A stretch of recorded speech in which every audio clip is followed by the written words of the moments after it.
Metaethics is that branch of philosophy that studies the structure of ethical theories, what kinds of things they are talking about, and how they work out their different ethical systems.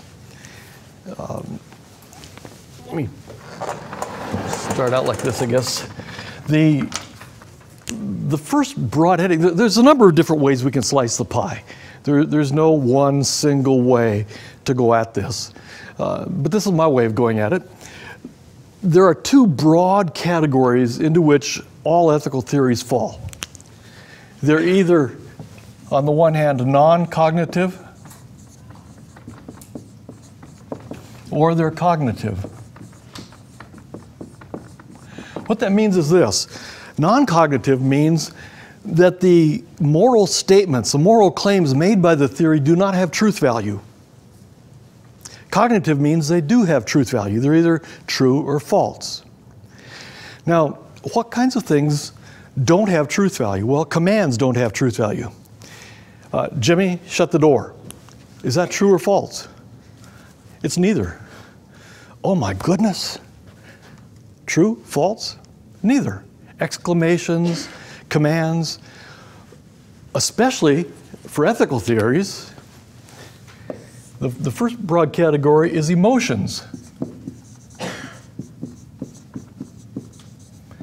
Emotions are neither true nor false. Expressions of emotions, hooray, boo, are just expressions of emotions, neither true nor false.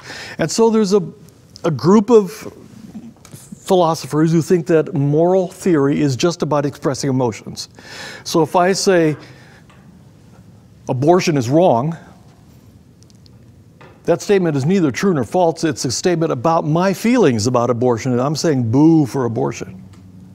If I say promise keeping is good, I'm saying hooray for promise keeping. And in fact, emotivism in the literature is often called the hooray boo theory of ethics. But that can't be true, can it? Because when we make a moral claim, abortion is wrong, promise keeping is good, obey the speed limit, don't steal your neighbor's computer, whatever we think we're doing more than expressing an emotion. When someone steals our car, we say that was wrong. Not, I'd feel bad about that. Moral statements do more than express emotions, but emotivism is a non-cognitive theory. The second category of non-cognitive theories would be prescriptivism.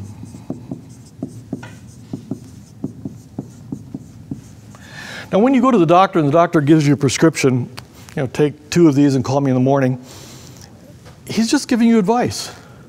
If you don't take 2 of them and call him in the morning, you're not blameworthy.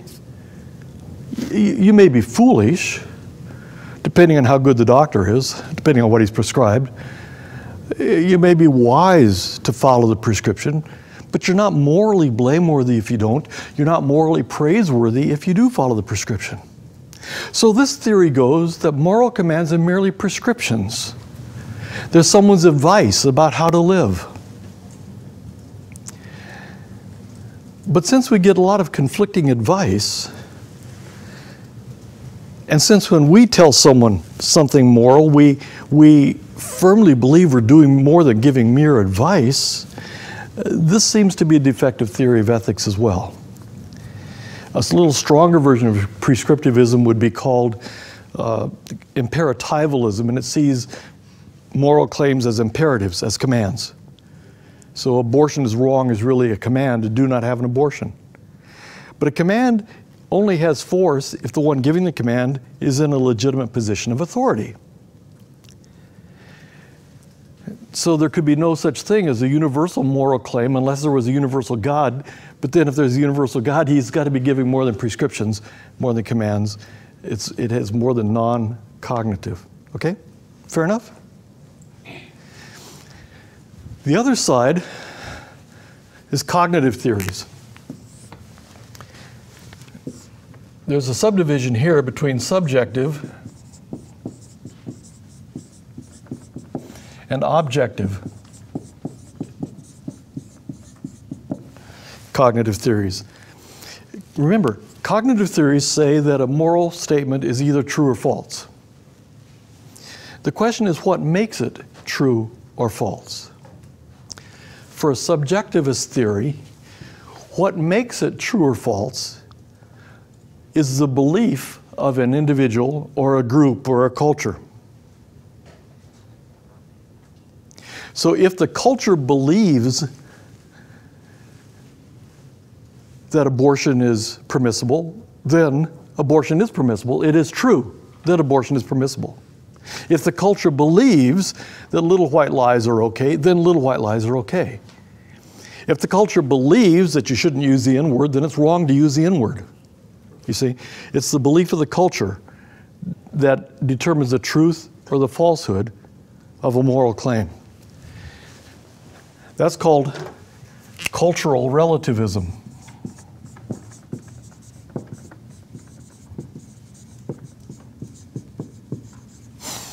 There's a couple of problems with cultural relativism.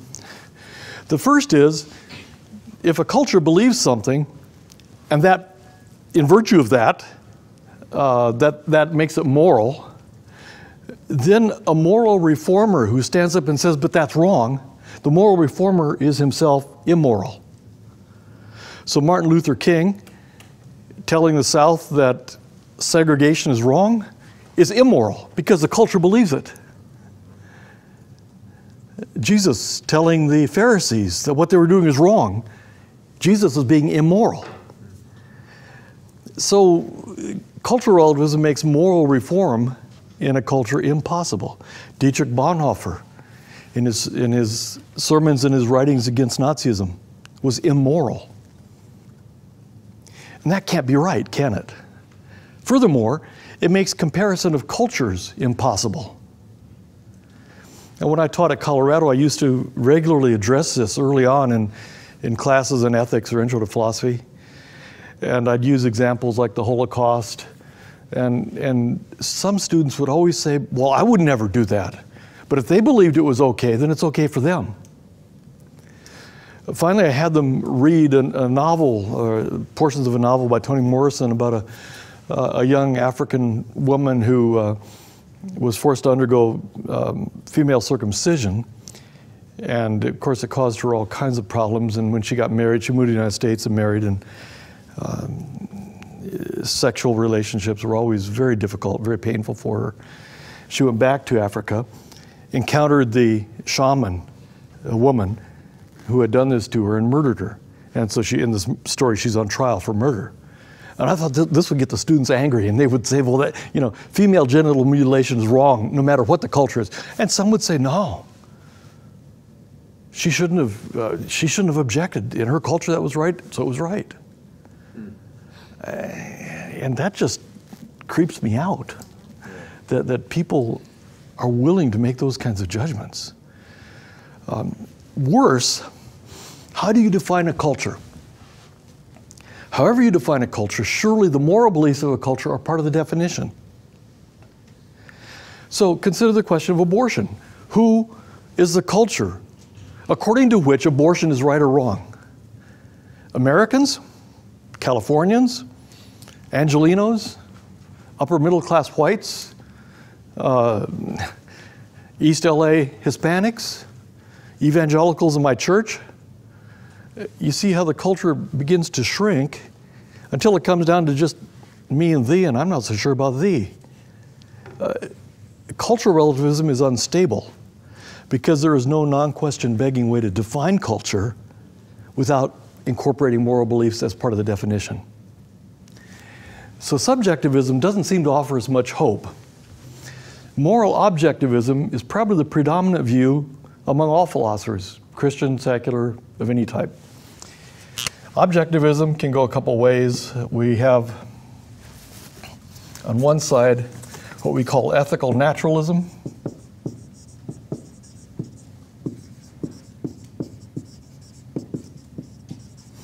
And ethical naturalism, an example here would be Aristotle. Ethical naturalists believe that we can read moral properties off of natural properties. For example, if you give me a plant out of your deep gratitude for this enthralling course that you've sat through, and I say thank you, and I take the plant home and I put it on the top shelf and close the door, it's going to die. I can read off of the nature of that plant the conditions that would allow it to flourish. And depriving that plant of the conditions of flourishing pretty much condemns it to an unhappy existence. So Aristotle says we can read off of human nature those conditions that lead to human flourishing, and to depriving the individual of those conditions is immoral because you're condemning them to a less than happy life. Certainly things like adequate food, adequate shelter, friends, adequate leisure to think, a meaningful employment. These things Aristotle talks about as being essential to human flourishing. We could add things like education, perhaps, access to certain services, equality before the law. We could say there are a number of things. Depriving someone of those things would be immoral. That's an ethical naturalist view. Now, that has a lot going for it because you can get a long ways towards a biblical ethic going down this road. And it's a way that you can argue in the public square without quoting Leviticus or Romans. It won't get you as far as I think we need to go. And we'll see that a couple of the theories we're going to talk about tonight would fall into this camp. The other side of objectivism is ethical non-naturalism.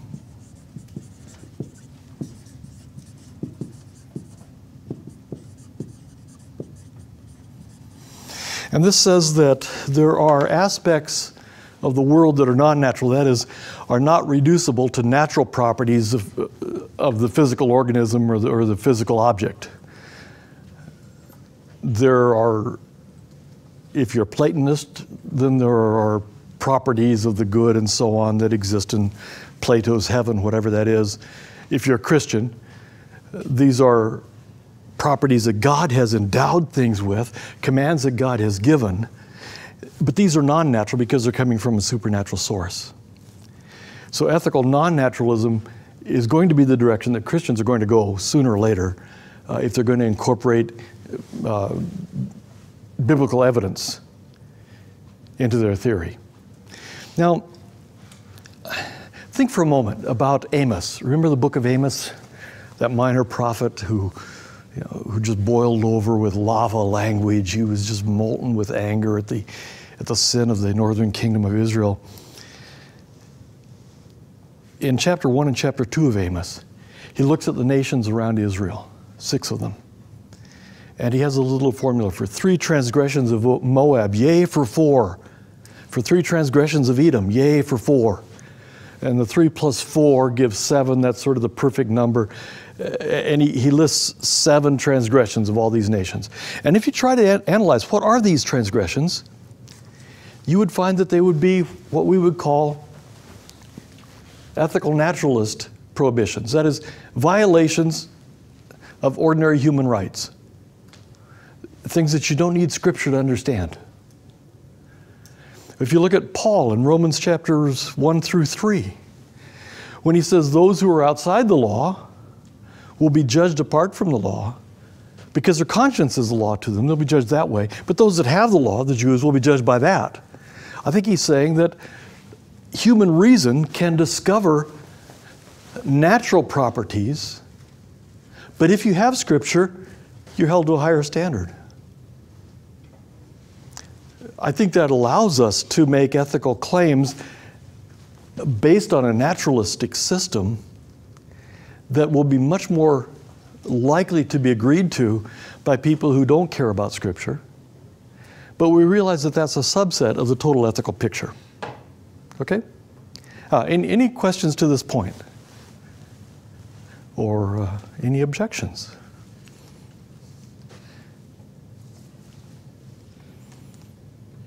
Okay. Now, there's a couple other things that we ought to put in here as we're thinking about the metaethical framework. There's a different way to tease out what ethical theories are about. One set of theories we call consequentialist.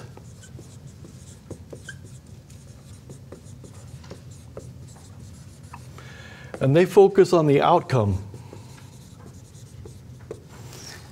An act is good if it produces good, morally good results. An act is morally wrong if it produces morally wrong results. The most common form of consequentialism is utilitarianism, which you may have heard of, according to which that action is moral, which results in the greatest good for the greatest number. You've probably heard that phrase, the greatest good for the greatest number. Now, that's plausible, isn't it? That's a plausible theory. But there are difficulties, of course. Suppose I have $1 million, and I could increase general happiness if I gave everybody some money. So would I give $1 to 1 million people? Or $1 million to one person? Either way, I'd achieve the same relative degree of increase of happiness, okay? Or do I give 5? You know, how do you decide that? Furthermore, greatest good for the greatest number, do we mean the greatest good today, tomorrow, and the next day? The greatest good 5 years from now? The greatest good 30 years from now? We all know that actions have consequences that are very unintended. And the law of unintended consequences has a way of undercutting what we think is the most moral decision. Utilitarianism has some other odd consequences as well. Here's just one. Suppose that you are on a summer field trip in Central America.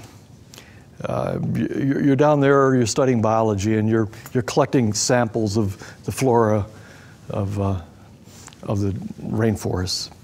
And you enter a native village, and you find a group of ragtag soldiers, and they have 10 of the natives in the village lined up.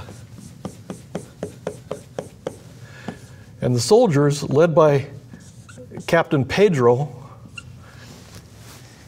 are forming a firing squad.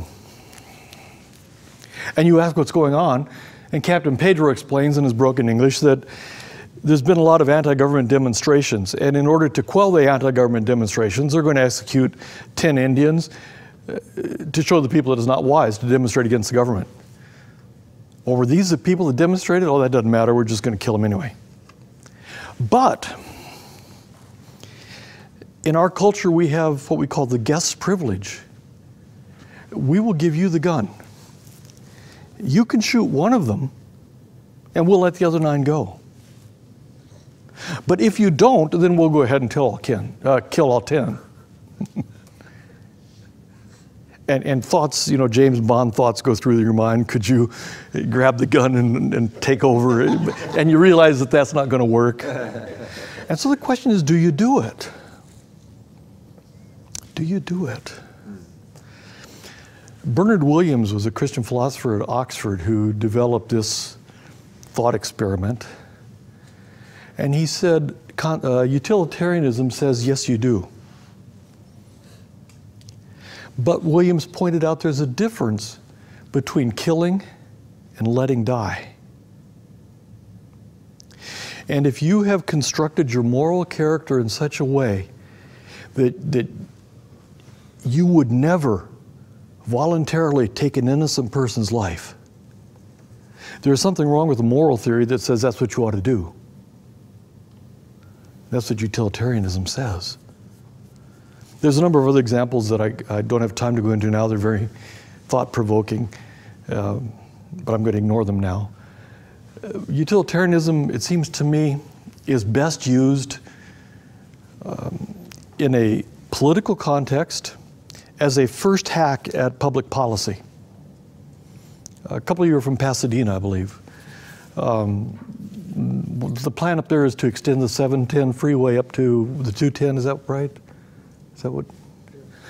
And the thinking was this: if we extend the 710 freeway up to the 210, an awful lot of people will have a much faster commute, less pollution, fewer accidents. All in all, it's a good thing. A great good for a great many. Now, there's a few people, 30-some homes are going to have to be condemned under eminent domain. So if you look for the greatest good for the greatest number, you have to realize that there's a lesser good for a smaller number. And you can't ignore that. So in public policy, utilitarianism plus the notion of compensatory justice makes sense.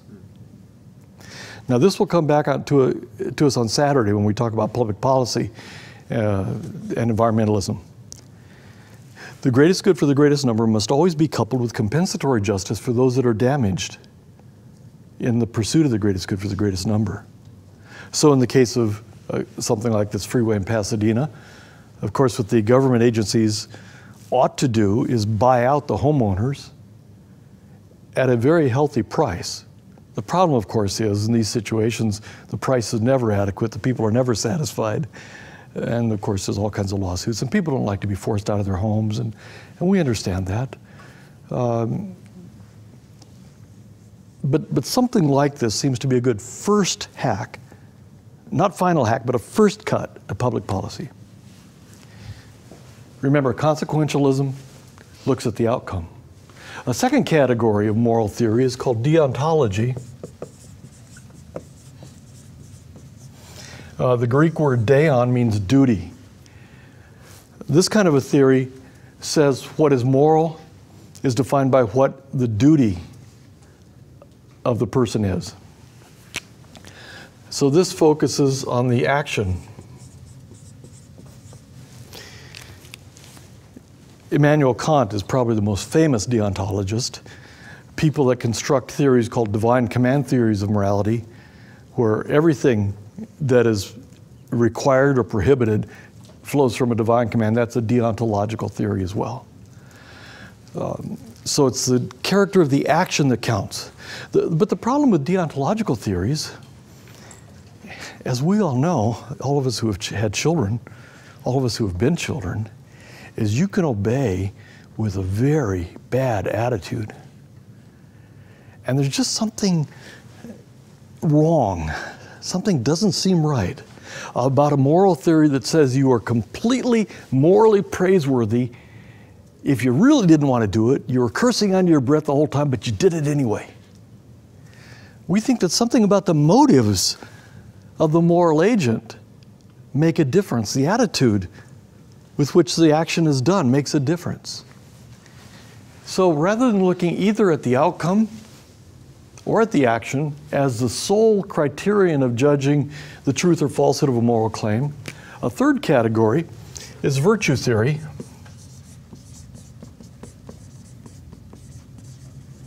And virtue theory looks at the agent.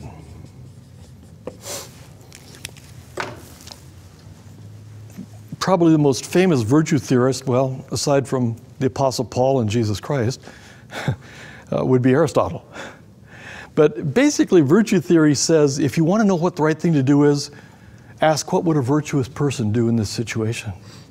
So those what would Jesus do bracelets are on the right track. Now, an awful lot more has to be said than what would Jesus do, because you have to assume that Jesus would not use his omnipotent powers because I can't do that and so on. But what would a virtuous person do? And as Christians, we look to Jesus as the exemplar of virtue. And as we grow into the image of Christ, we become more virtuous ourselves. We will be more likely to do what pleases God. So this focuses on the agent. It includes outcomes. It includes duties, because the virtuous agent does his duty. A virtuous agent is concerned about her outcomes, but a virtuous agent is concerned about her heart. Why is she doing what she's doing? It seems to many of us that virtue theory is the best theoretical structure for understanding Christian ethics. So what we're going to think about in a couple minutes is how some of the inadequate approaches to environmental ethics stem either from non-cognitivism over there or from some kind of a consequentialism here that just is inadequate. Biola University offers a variety of biblically centered degree programs, ranging from business to ministry to the arts and sciences. Visit biola.edu to find out how Biola could make a difference in your life.